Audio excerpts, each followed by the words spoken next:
Hello, everyone. I want to start today with a simple but powerful question.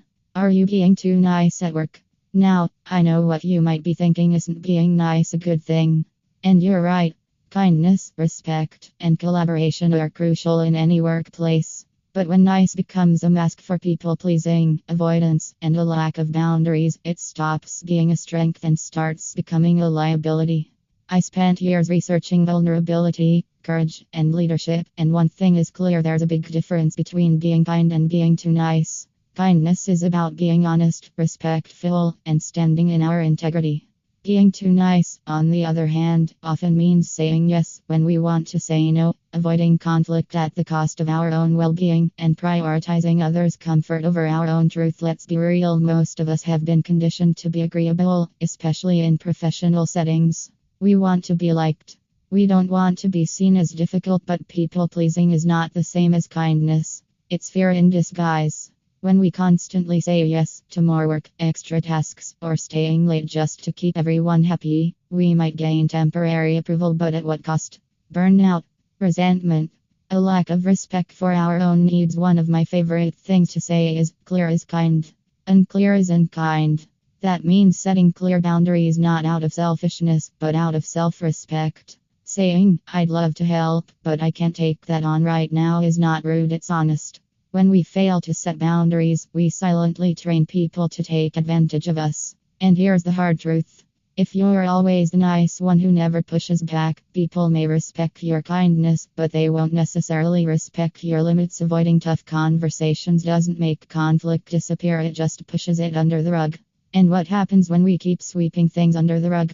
Eventually, we trip over it. Courageous conversations are uncomfortable, but they build trust. Speaking up about unrealistic deadlines, unfair expectations, or workplace dynamics isn't being unkind, it's being real. And let me tell you something. Leaders who have the courage to be real create the strongest teams. There's a misconception that confidence means being loud, bold, or aggressive. But true confidence comes from knowing your worth and standing firm in it.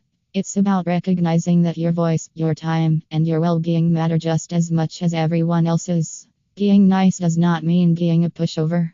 It does not mean sacrificing yourself to make everyone else comfortable. And it certainly does not mean avoiding hard conversations for fear of disappointing. So, let me ask you again. Are you being too nice at work? And more importantly, what would change if you were brave instead of just agreeable? Real kindness requires courage. It requires us to be honest, to set boundaries, and to show up as our authentic selves. Because at the end of the day, nice will get you liked, but brave will get you respected. Kindness and people-pleasing may look similar on the surface, but at their core, they come from entirely different places. Kindness is an intentional choice rooted in empathy, integrity, and respect. It is about treating others with care while remaining true to oneself. People-pleasing, on the other hand, is driven by fear of conflict, fear of disappointing others, and fear of not being liked. When we are kind, we act out of a genuine desire to help or connect. When we people-please, we act out of a deep-seated need for approval, often at our own expense. The difference is not just in intention but also in impact. A truly kind person knows that setting boundaries, saying no, and having difficult conversations are all necessary aspects of healthy relationships. They understand that being kind does not mean avoiding discomfort or always putting others' needs ahead of their own. Kindness includes honesty, even when honesty is hard. It means telling a coworker when they've made a mistake rather than pretending everything is fine. It means standing up for oneself when an unfair request is made rather than agreeing just to avoid friction. People pleasers, however, struggle with this. Their actions are often driven by an underlying belief that their worth is tied to how much they can do for others or how agreeable they are. They may say yes to extra work even when they are already overwhelmed. They may hesitate to share their true opinions for fear of rocking the boat. They may take on tasks that should be delegated simply because they don't want to risk being seen as unhelpful or difficult.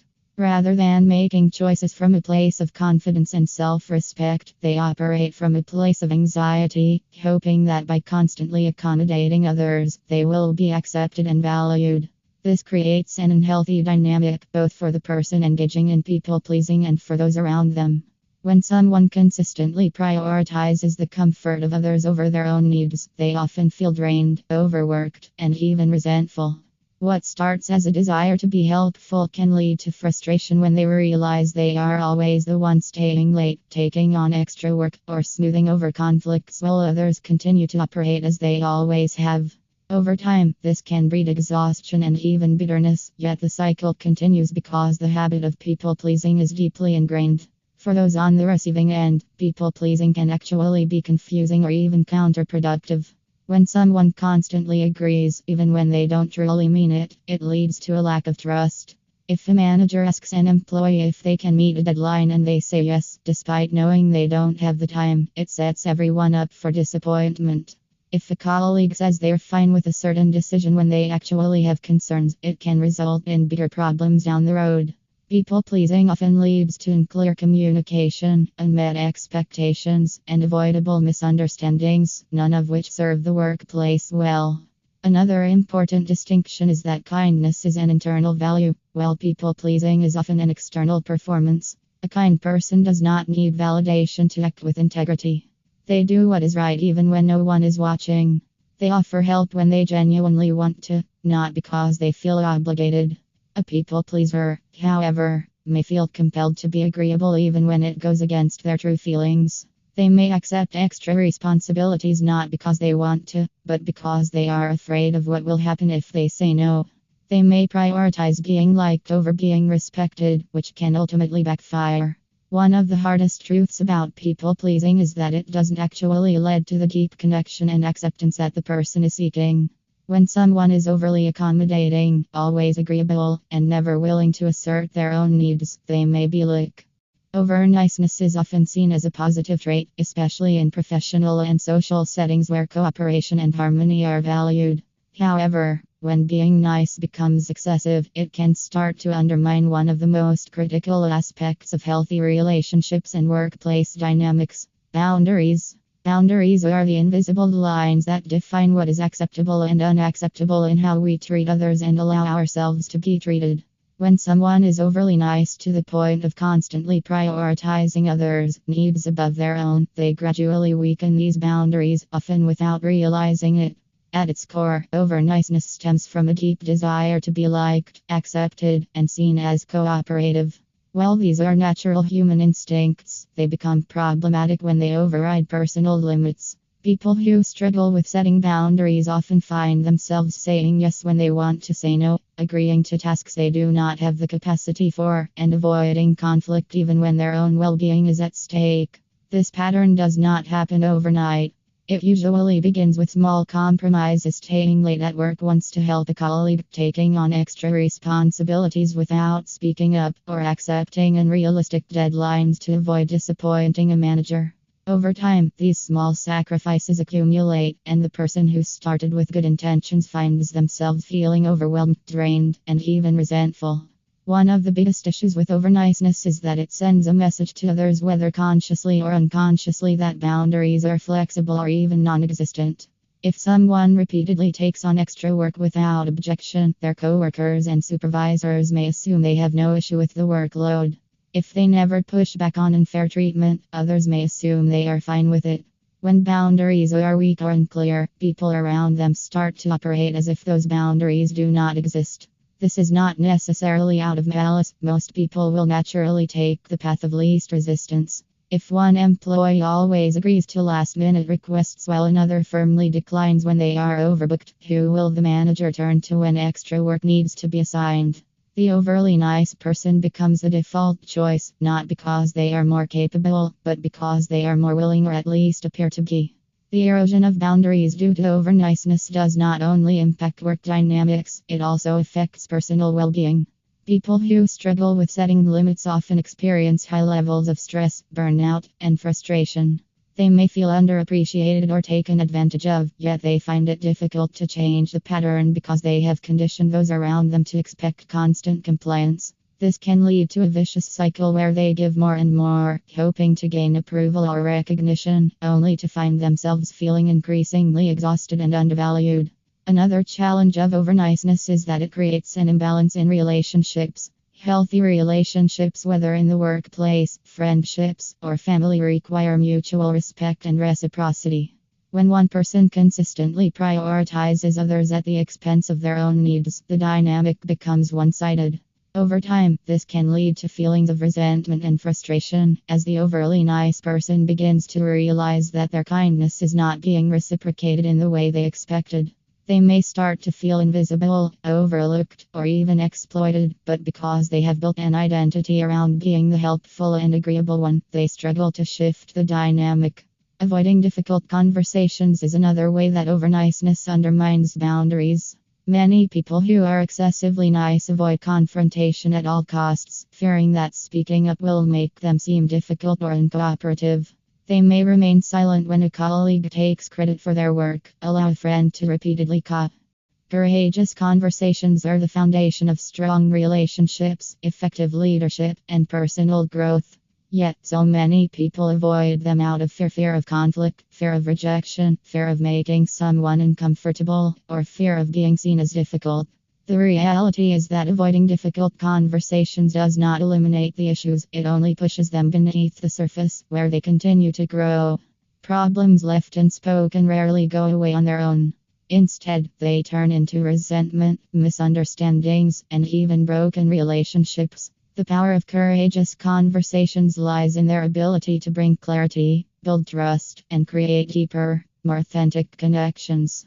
When people avoid difficult discussions, they often convince themselves that they are keeping the peace. They tell themselves that bringing up a sensitive topic will only cause tension and that it is better to let things slide. But true peace is not the absence of conflict, it is the presence of honesty and understanding. Surface level harmony may feel comfortable in the short term, but when real concerns remain unaddressed, they fester. A workplace where people are too afraid to give feedback becomes an environment of silent frustration. A team that avoids discussing disagreements becomes ineffective. A friendship or family relationship where difficult topics are never addressed becomes fragile, unable to withstand challenges. Courageous conversations are not about confrontation for the sake of confrontation. They are about honesty with care. They are about being direct while still being respectful. The most successful and respected leaders understand that clarity is kindness. Whether it is providing constructive feedback, addressing an unfair situation, or expressing personal needs, being clear about what one wants and feels is one of the greatest signs of respect both for oneself and for others.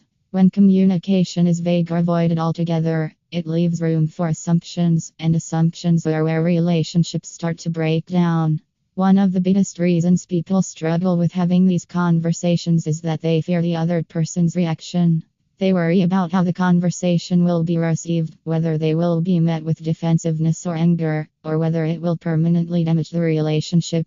But avoiding unnecessary discussion does not make the problem disappear, it just postpones it, often making it worse. When someone consistently avoids speaking up, they might begin to feel unheard or undervalued, leading to passive-aggressive behavior, disengagement, or even completely withdrawing from the relationship. In contrast, those who practice courageous conversations foster an environment of openness and mutual respect. In professional settings, the ability to have difficult conversations is a key indicator of leadership. Leaders who cannot address problems directly create a culture of uncertainty. Employees who never receive honest feedback do not grow. Teams that lack open communication struggle with misalignment and inefficiency. Whether it is discussing an underperformance issue, pushing back on an unrealistic deadline, or navigating a workplace conflict, leaders who embrace courageous conversations create a culture where people feel safe to express concerns and ideas without fear. When handled well, these conversations do not divide people, they strengthen the trust between them.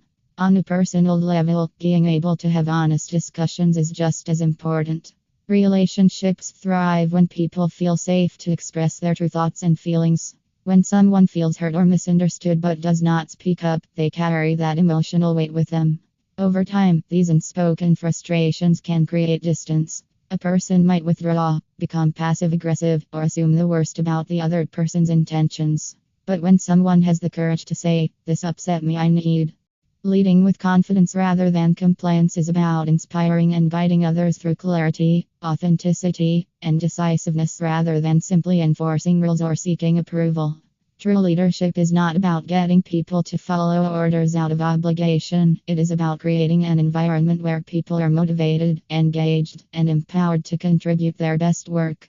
Leaders who rely on compliance may achieve short-term results, but those who lead with confidence cultivate loyalty, innovation, and long-term success. Confidence-based leadership is rooted in trust, vision, and the ability to communicate effectively, while compliance-based leadership often stems from fear, rigidity, and the need for control.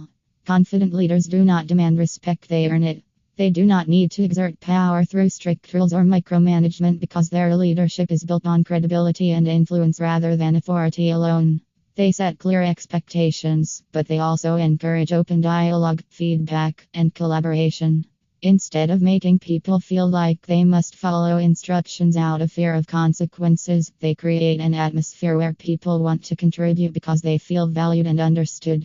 Compliance-based leaders, on the other hand, rely heavily on control, structure, and rigid hierarchies. They focus on enforcing rules and ensuring that people follow them without question, often at the expense of creativity and morale.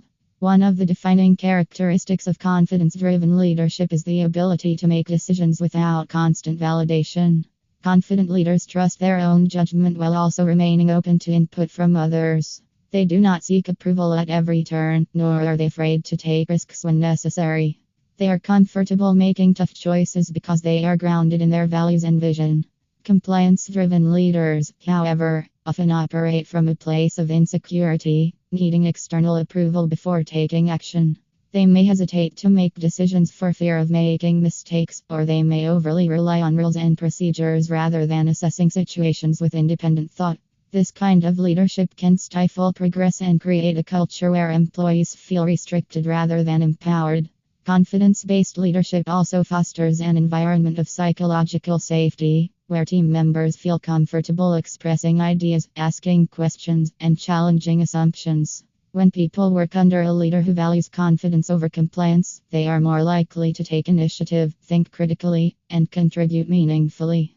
They know that their opinions matter and that they will not be dismissed for speaking up.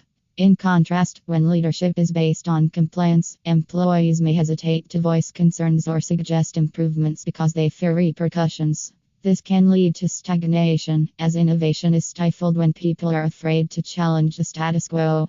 A key distinction between confident leadership and compliance-based leadership is how they handle mistakes and failures. Confident leaders see mistakes as learning opportunities rather than something to be punished. They encourage growth by allowing their teams to experiment, take calculated risks, and learn from setbacks. They understand that progress requires flexibility and adaptability. Leaders who operate primarily through compliance, however, often view mistakes as failures that must be avoided at all costs. This can create a culture of fear where employees become overly cautious, unwilling to take initiative, and focused only on following rules rather than thinking creatively.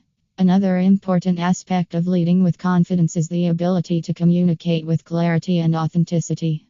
Confident leaders are transparent about their vision, expectations, and decisions. They do not shy away from difficult conversations, and they do not manipulate or sugarcoat the truth to